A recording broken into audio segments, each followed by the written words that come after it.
Just after midnight, the jungle exploded. North of Saigon, 100 Australian soldiers were fighting for their lives. Artillery crews abandoned their guns and picked up rifles. Infantrymen faced waves of North Vietnamese soldiers surging through the dark, screaming. Trenches were barely dug. No barbed wire, no mercy. If fire support base Coral fell, they'd all be slaughtered. But this wasn't just another firefight in Vietnam. It was the beginning of the most intense and sustained battle Australian forces would face in the entire war.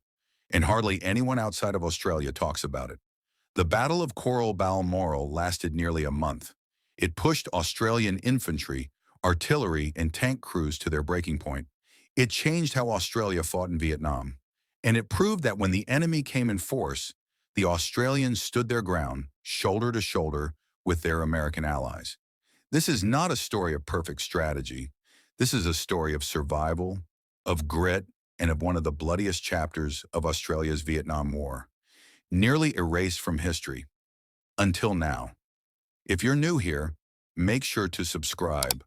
Over 90% of our viewers aren't subscribed yet, and it helps us keep telling these stories, the ones history forgot. Let's dive into the forgotten hell of Coral and Balmoral. In early 1968, South Vietnam was reeling. The Tet Offensive had shattered any illusion of a quick victory, blasting through embassies, city streets, and the nightly news back home. The North Vietnamese Army and Viet Cong paid a terrible price in casualties, but they had proven they could strike anywhere, anytime. Allied commanders knew the enemy would try to regroup north of Saigon, along hidden jungle corridors feeding men and supplies into the capital region. If those arteries stayed open, the next offensive might be even deadlier. Enter Australia's first task force, fresh from months of pacification work in Phuoc Tuy province.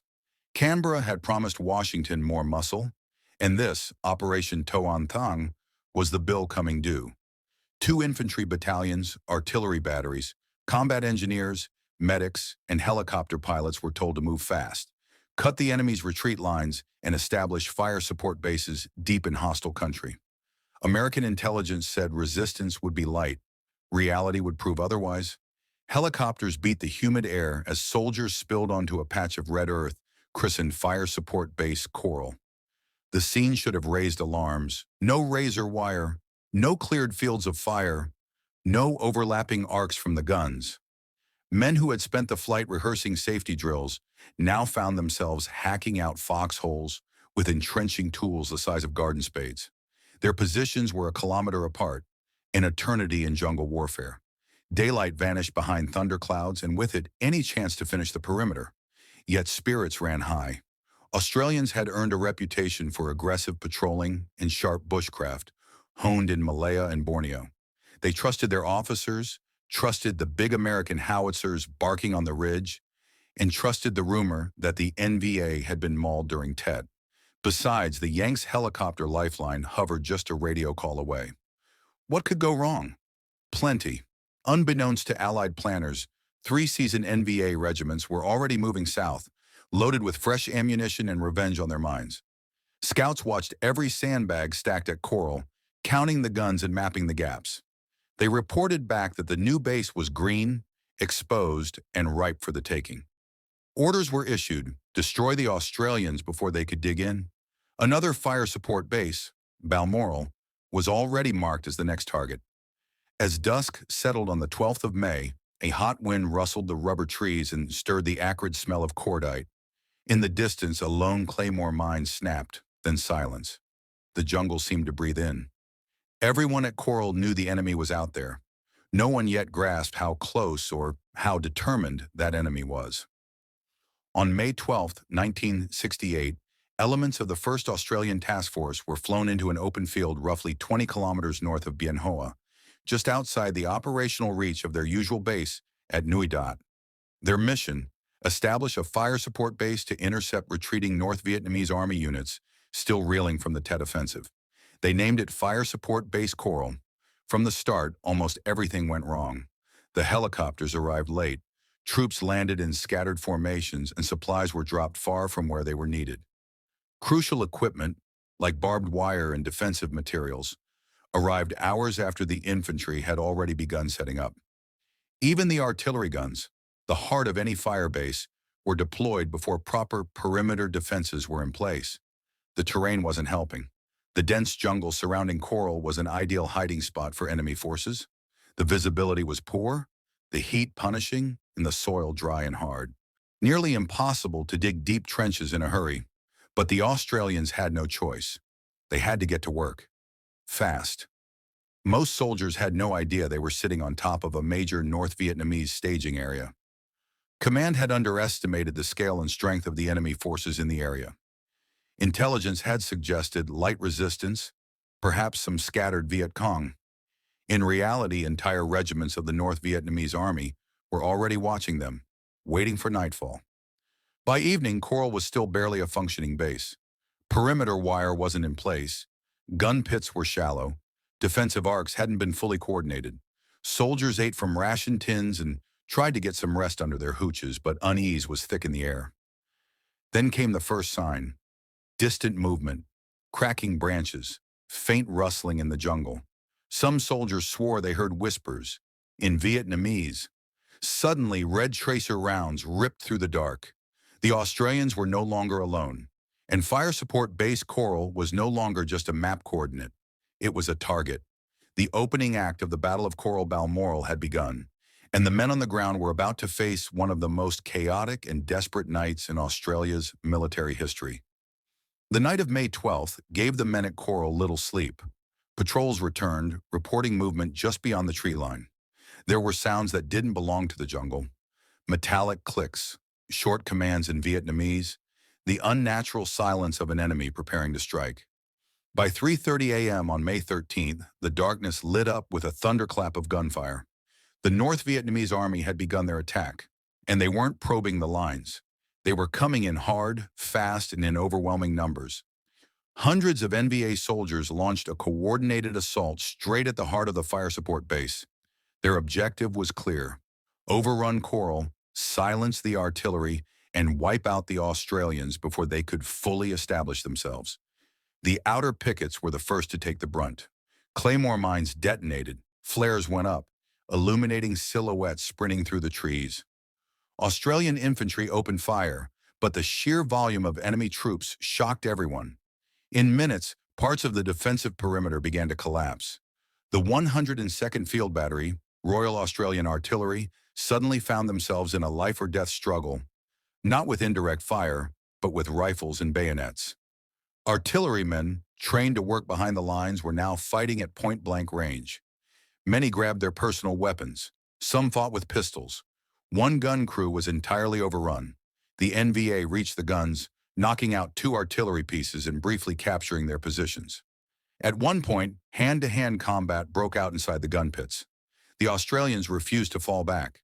They held the line gun by gun, foxhole by foxhole, buying time for reinforcements and reorganizing their defense under withering fire. Communications were patchy. Chaos reigned, but discipline held. Officers and NCOs directed their men as best they could in the confusion. Artillery units fired beehive rounds, massive canisters packed with thousands of steel flechettes, directly into the advancing waves. The rounds ripped through trees and flesh alike. It was brutal, but it was the only thing that stopped the assault from breaking completely through. American helicopter crews, aware of the scale of the assault, flew resupply runs and medevacs under fire. U.S. air support was requested and delivered with speed and precision, hammering NVA positions outside the base perimeter. By dawn, the Australians had managed to stabilize Coral. The enemy pulled back, leaving behind their dead. The field was littered with bodies, many of them within meters of the artillery guns. Some had died trying to set explosives on the barrels. Others still had grenades in their hands. 9 Australians were killed in the initial attack. Over 100 enemy troops were confirmed dead, but many more were likely dragged away into the jungle. It had been one of the fiercest nights any Australian soldier would experience in Vietnam. But the battle wasn't over. Not even close. The men at Coral had survived a near overrun, but they knew it wouldn't be the last assault. The base had to be fortified. The artillery guns had to keep firing, and the NVA, emboldened by how close they had come, were already preparing to return. What was meant to be a temporary fire base had become a frontline fortress, and Coral was now the epicenter of a fight that would stretch for weeks. For the first time in the war, Australian troops had faced a full-scale, conventional assault by a determined enemy force, and survived. But survival had come at a cost. The next battle would demand even more. The first assault had shaken Coral to its core, but it had also revealed something critical. The Australians could hold their ground. With the perimeter barely intact and casualties still being counted, commanders wasted no time. Coral had to be turned into a fortress. Fast. Engineers began working around the clock. Defensive trenches were deepened. Sandbags were stacked higher. Concertina wire was strung across likely enemy approach routes. Fighting pits were reinforced. The smell of gunpowder still lingered in the air as exhausted soldiers dug, hauled, and rebuilt. Command acknowledged the gravity of the situation. Coral was no longer a temporary firebase. It was now a strategic anchor point, and it needed more than infantry and artillery. Soon, armored support arrived. Centurion tanks from C Squadron, 1st Armored Regiment, rolled into Coral. The first time Australian tanks had been deployed in the Vietnam War. Their 105mm guns and heavy armor gave the base a new backbone. Alongside them came M113 armored personnel carriers, APCs, enhancing mobility and firepower for patrols. Reinforcements included fresh troops, additional artillery pieces, and medical support. A second fire support base was planned a few kilometers to the north, one that would soon be known as Balmoral. The soldiers knew the enemy was still watching. Each night, flares lit the sky. Perimeter alarms went off. Shots were exchanged at the edges of the wire. The NVA wasn't retreating, they were regrouping. Despite the constant pressure, morale held. The men now had armor, air support, and a sense of purpose. They had survived the worst night of their lives, and they weren't about to let Coral fall. The next battle would be fought on stronger ground. But the enemy was preparing too, and they weren't finished testing the Australians. Balmoral would be next. While Coral was being hardened into a fortress, Australian command took the fight to the enemy. A new fire base was established roughly 4 kilometers to the north. Fire Support Base Balmoral. It was positioned deep in enemy-controlled territory, close to known NVA infiltration routes. The intent was simple: cut off enemy movement and force them into battle on Australian terms. Balmoral was built fast and strong, drawing hard lessons from Coral. Trenches were properly dug, wire laid, and armored units placed at the perimeter from day one. The NVA knew Balmoral's location, and they came for it quickly. On the night of May 26th, the first major assault began. Around 3:45 a.m., the jungle once again lit up with mortar fire and rockets. The base was rocked by blasts. Then came the infantry. 2 battalions of North Vietnamese soldiers surged forward under the cover of darkness, aiming to breach Balmoral's perimeter. But this time they faced not just dug-in infantry, they faced Centurion tanks, APCs, and a fully alert defense line. The tanks opened fire with high explosive shells, shredding enemy formations. Beehive rounds from artillery and flechette shells from APCs turned the killing zones into firestorms. Infantry held steady, rotating positions, conserving ammunition, and laying down disciplined fire. The NVA attack was repelled with brutal efficiency. Bodies were found within meters of the wire, some tangled in it, others cut down in full sprint. Australian casualties were minimal. Enemy losses were staggering, but they weren't done. On May 28th, the NVA launched a second major assault on Balmoral. This time they came heavier. More mortars, more RPPs, more manpower. The pattern was the same: bombard the base, then storm it in waves. But again, the Australians held. Tanks fired over open sights into advancing infantry columns. Machine guns poured lead across the fields. The jungle caught fire in places. A handful of NVA breached the outer wire, but they were cut down before they could cause real damage. By sunrise, the attack had failed. Dozens of enemy dead lay outside the base. Australian casualties were light. Only 3 soldiers killed across both major engagements at Balmoral. The defenders had turned the tables. Where Coral had been caught off guard, Balmoral was a demonstration of evolved tactics, hardened defenses, and the overwhelming advantage of combined arms warfare. For the NVA, it was a costly defeat. They never launched another full-scale assault against an Australian fire support base for the remainder of the war. For the Australians, Balmoral wasn't just a battlefield. It was proof that they had adapted, endured, and won. But the fighting wasn't over yet. Patrols continued. Ambushes were frequent. The jungle never truly went silent. By early June, the operation began winding down. The bases would eventually be dismantled. But the memory of what happened at Coral and Balmoral would stay burned into the minds of every soldier who survived. When the guns finally fell silent in early June 1968, the Australians had been in near continuous contact with the enemy for over 3 weeks. The Battle of CoralBalmoral was more than a series of engagements.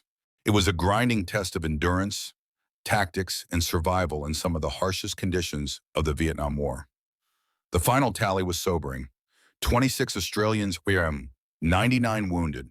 More than 260 enemy dead were confirmed, with many more likely carried off or buried in the surrounding jungle. Entire NVA regiments had been thrown against the Australian positions and broken, but the impact of the battle went far beyond the numbers. CoralBalmoral marked the first time Australian troops had fought in a conventional, sustained battle involving large-scale enemy formations, tanks, artillery, and fixed defenses. It wasn't guerrilla warfare in the jungle. It was set-piece battle, dug-in positions, wave attacks, and direct fire support. The kind of fighting many thought was left behind after World War II and Korea. The experience transformed how Australia operated in Vietnam. Before Coral, Australian tactics emphasized small-scale patrols, quick ambushes, and counterinsurgency. After Coral, commanders placed more value on integrating tanks, APCs, and artillery into their operations. Combined arms warfare, the coordination of infantry, armor, engineers, and air support, had proven its worth in the most brutal way possible. The battle also reinforced the need for better intelligence, more secure landing zones, and prepared fire bases. Coral had almost been lost in the first 24 hours because of poor planning and underestimated enemy strength. Balmoral, by contrast, was a textbook defense, and a decisive one. On a strategic level, CoralBalmoral helped disrupt North Vietnamese plans to regroup after Tet. It denied them control of a key staging area and inflicted heavy losses on experienced enemy units. It also showed that Australian forces, though smaller in number compared to their American allies, could hold their own in high-intensity combat. But perhaps the greatest impact was psychological. The men who fought at Coral and Balmoral knew how close it had come to disaster. They saw what happened when defenses weren't ready and what it took to recover under fire. They earned every inch of that survival, and they carried the weight of it long after the jungle fell quiet. For years, the Battle of CoralBalmoral remained a quiet chapter in Australia's military history. There were no grand parades, no headlines. It was overshadowed by political debates at home, anti-war protests, and the broader American narrative of the Vietnam War. But for the men who fought there, it was unforgettable. Coral and Balmoral were where theory met reality, where training was tested by chaos, and where mateship became survival. Soldiers who had arrived in Vietnam expecting small patrols and jungle skirmishes found themselves in dugouts, repelling mass assaults like something out of the First World War. The emotional toll ran deep. Many veterans spoke of the trauma they carried home, of the comrades they buried, of the silence they faced when they returned. For years, official recognition was minimal. There was no battle honor, no unit citation. It was as if the battle had never happened. That changed in 2008, 40 years after the last shots were fired.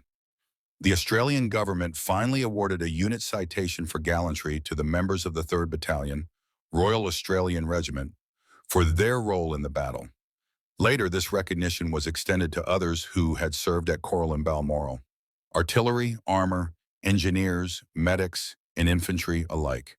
It was a long overdue acknowledgement of courage, resilience, and sacrifice.